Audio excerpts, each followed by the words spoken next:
जी बताइए। भारत ने पाकिस्तान ने जो हमारे हिंदुस्तान के निर्दोष लोगों को मारा, आम आदमी को जो मारा है, नरेंद्र मोदी जी विदेश यात्रा में गए और अति शीघ्र लौट के आए और उन्होंने जो कार्रवाई की वो बेहतरीन कार्रवाई की। और इंडिया वालों ने वहाँ के आम लोगों के ऊपर कोई हमला नहीं किया है। वहाँ के उन्हीं ठिकानों को जो हमला किया है, जो आतंकवादी जो इलाके हैं वहाँ उन्हीं हमला किया है और अभी भी वो बाज नहीं आ रहे हैं। और हम ये चाहते हैं कि अगर थोड़ा सा 5 से 7 दिन और युद्ध चल जाए तो पाकिस्तान का सफाया हो जाएगा और निश्चित रूप से होगा। और अभी ये नहीं संभले हैं तो निश्चित रूप से ये पूरा पाकिस्तान भारत में शामिल होने जा रहा है और अतिशीघ्र हो जाएगा। जी भैया। जी, जो अभी डिफेंस सिस्टम रशिया से लेके आए बहुत अच्छा इन्वेस्टमेंट किया है इंडिया ने एज अ डिफेंस के लिए। कि जैसे पाकिस्तान ने 15 सिटीज़ को हमला करने के लिए सोचा था रातों रात, पर वो जो नाकाम कोशिश हो गई उनकी, तो जो अपने एंटी बैलिस्टिक मिसाइल जो आनी थी उनको ख़त्म कर दिया आसमान में जब। और जो ड्रोन्स का अटैक किया था पाकिस्तानी जो आतंकी ठिकाने पे, बहुत अच्छा काम किया है बिना कोई सिविलियंस को हार्म करें। जैसे उनने जो अपने सिविलियंस को हार्म किया था, बट अपने रिटेलिएट करके सिर्फ आतंकवादी ठिकाने ख़त्म किए थे। और अपनी आर्मी गई है तो POK में घुस के 60 किलोमीटर्स तक, वो भी अच्छा काम किया है। और मेनली जो ऑपरेशन सिंदूर चलाया था उसमें जो एयर स्ट्राइक्स की थी वो बहुत अच्छी काम है। क्या अंत क्या देखते हैं आप, क्या देखते अंत में देखता हूँ कि जैसे POK को इंडिया में शामिल कर देना चाहिए और पाकिस्तान के 3 डिवाइडेशन हो जाने चाहिए। जैसे बलूचिस्तान हो गया, सिंध हो गया, पंजाब एरिया हो गया और थोड़ा सा पार्ट जो अफगानिस्तान का जो है वो उधर हो जाना चाहिए। भैया अपना परिचय। जी, मेरा नाम सिद्धार्थ सोनी है।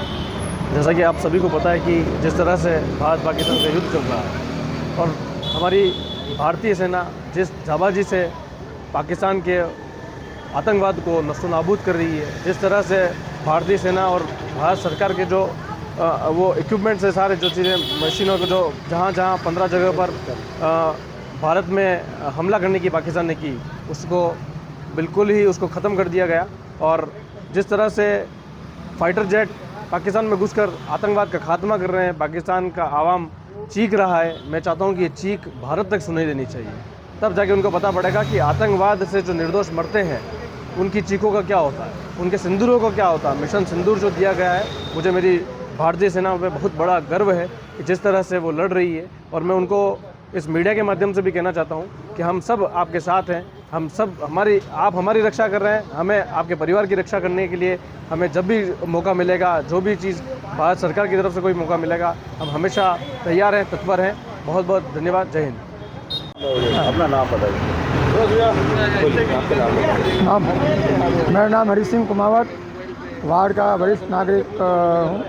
और यहाँ पर मैं पाकिस्तान ने जो आतंकों को भारत में भेजकर और धर्म पूछकर जिस तरह हमारे यहाँ का पर्यटकों को पर गोलियाँ चलाई है और उनका महिलाओं का, माताओं का, उनका सिंदूर जो छीना है, उसका जवाब देने के लिए मोदी जी ने कहा कि अब वो समय आ गया है कि हम मिट्टी में मिला देंगे। वही चल रही, इसके बारे में बताइए क्या। और इसी तरह इस वॉर में जो मोदी जी ने जो सोचा है, इसी प्रकार ऑपरेशन सिंदूर को लेकर 2 महिलाओं ने पाकिस्तान में घुसकर 9 स्थानों पर आतंकी स्थानों को ध्वस्त किया है।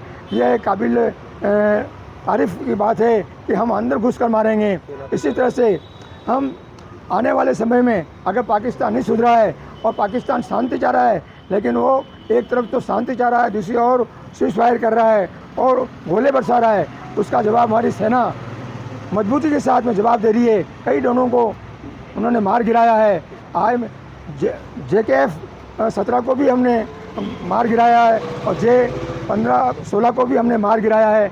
इसी तरह से हमारी सेना चुस्त है और सेना को वो समय आएगा कि पाकिस्तान को नामो निशान मिट्टी में मिला देंगे। इधर से बलूचिस्तान में भी उनका हमला किया है। POK को भी हमारे अंदर को हम शीघ्र से हम उसको कब्जे में ले लेंगे। और हम ये चाहेंगे कि सेना से हम के साथ हैं, सारी भारत की जनता सेना के साथ हैं। और सेना से हम ये चाहेंगे, ईश्वर से ये प्रार्थना करेंगे उनको शक्ति दे और जो बदला लिया है उसको बदला लेकर लें। और सेना को हम ये चाहते हैं।